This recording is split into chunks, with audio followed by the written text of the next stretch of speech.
Hello everyone. So in today's video, we'll be talking about conditional statements.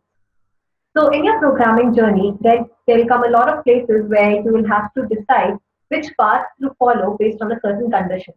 So if your program satisfies the given condition, then let's say you follow path A. If it doesn't satisfy, you follow path B. Okay. Now this decision that you make based on certain condition is done by if-else statements. Let's see how these statements work. Let me share my screen with you all. Okay.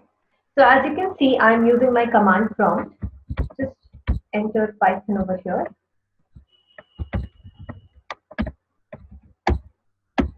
Okay. Now I'm going to take input from the user and store it in this variable called input. So to take input from a user, you have a function called input. Let's say I am taking the user's phone number. Okay. So I have the user's phone number with me. Let's say some 4 digits. Now I want to check whether the phone number is at least 10 digits or not. If it's not, I will let the user know that he has given me an invalid number. So in order to do that, I will use the if keyword followed by a condition. So my condition would be length of this variable input. Now length of the variable, before that, I have to first convert it to string in order to use the length function. So what I'll do is input is equal to, I'll use the string constructor to convert it into string. Okay. Now I'll say if length of input. So length is this function len gives me the length of a given variable. So if the length is less than 10, then I want the user to know that he's given me an invalid number. So I'll say print invalid number. Okay. So you can see, since the length of the number was less than 10, it said invalid number. Now let's talk about the syntax for a while. So as you can see, it's the if keyword followed by a condition. You can choose your condition based on your requirement. Then there's this colon. Okay. So in Python, colon denotes the beginning of a block. In languages like Java or C++, you usually have curly braces to denote the beginning of a block. In Python, you have colon. Okay. So colon means the beginning of the block. Another thing, if you notice, that there is a space here between this beginning of the line and this print keyword. So this space is known as indentation. It's mandatory in Python to write all the statements inside a block with indentation. So all the code, all the lines of code that you write inside a block has to be indented. Now the length of indentation could be anything. Usually I prefer going with a tab. You can choose spaces or tabs. You can have multiple tabs. You can have multiple spaces. As long as all the lines of code align properly. That means if, let's say, in the first line you've chosen one tab as your indentation, then the next line inside the block should also have one tab. Okay. And in order to end the block, you just have to end the indentation. Now this was when, let's say, if this condition is met, do this. What if it is not met and I have to do something at that point of time? So for that, I have something known as else. So I'm going to take some other examples this time. Let's say I have to find out if a given number is even or odd. Okay. So this time I'm going to use a variable, and let's say I will define a number here, which is 8. Now I want to find out whether this number 8 is even or odd. So in order to do that, I will check whether this variable is perfectly divided by 2 or not. Now these spaces are not mandatory. I'm writing these spaces just so that you get a clear picture.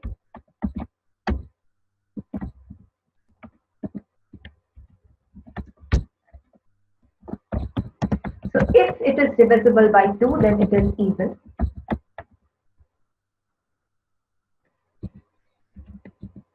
Else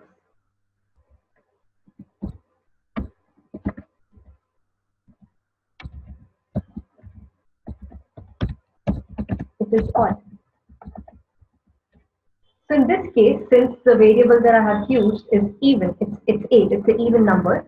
So the output would be it is even. However, if I do the same thing with a value which is odd, it will go to the else block and execute this statement which says it is odd.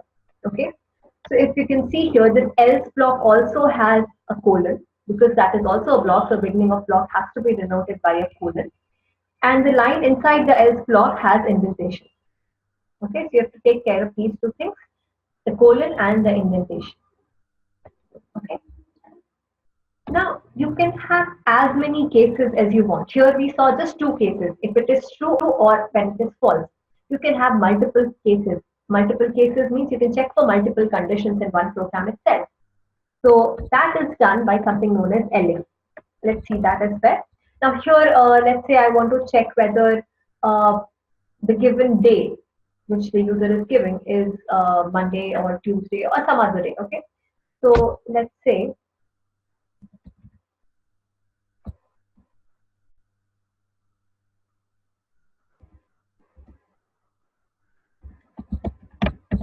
the user gave a number, the string as Monday.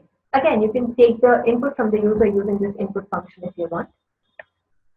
Now I will check if this day is equal to Monday,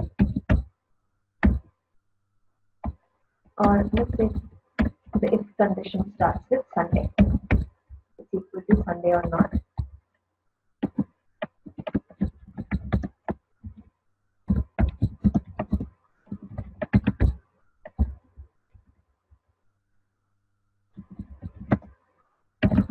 Then I use this elif keyword. Okay, so elif is like else if. Okay, so if day is Sunday, execute the statements present inside the block.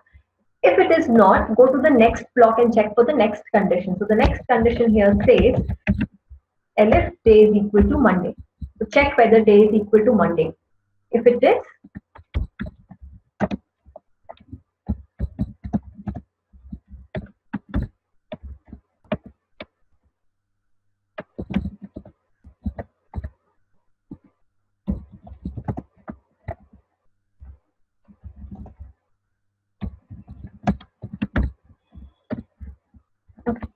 now if you see here, what will happen is first it will check the if condition. If the if condition is satisfied, then the statement present inside the if block executes and the remaining blocks, that means elif and else, is not executed. Only when the if condition fails, it goes to the next block, which is elif, and checks for that condition. If the condition is satisfied, the code present inside the elif block is executed. If it is not satisfied, it goes to the next block. And you can have as many elifs as you want. So instead of else here, I could have had another elif. Okay, but remember with elif, you have to write a condition. With else, you cannot write a condition. So else is like the last resort. If everything fails, if all your conditions fail, you go to the else part. Okay. So right now, if I execute, it says it is Monday. That means this elif block got executed. Here, I hope this is fine. And another thing that I have to mention is you can have nested if else as well. So you can have if else inside if else inside elif, if else inside else. All that is allowed. So as an assignment, I would ask you to maybe find out whether a given string has vowels in it or not. And if it has, print the vowels. Okay. So this is it, and practice this. And the next lecture would be about loops. So that would be clear only when you're very comfortable with this conditional state. So practice a lot and let me know if you have any doubts. Okay, take care. Bye.